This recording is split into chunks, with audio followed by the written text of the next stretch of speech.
ইসলামের প্রথম মুহাজ্জিব হল হযরতে বেলাল। হযরতে বেলাল কেমন আসেনি? হযরতে বেলাল কি চিনে না রে? হযরতে বেলাল রাদিয়াল্লাহু তাআলা আনহু যখন ইসলাম গ্রহণ করলেন, হযরতে বেলাল যখন কালেমা পড়ল, তার মালিক বেলাল ছিল একজন ইহুদির গোলাম, বেলাল ছিল একজন খ্রিস্টানের গোলাম। বেলালের মালিক যখন জানতে পারলো বেলাল, রে বেলাল তুই নাকি বলে ইসলাম গ্রহণ করছস, আরে বেলাল তুই নাকি ইসলাম গ্রহণ করছ?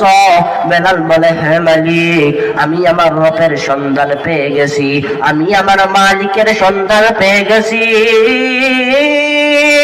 আমি আমার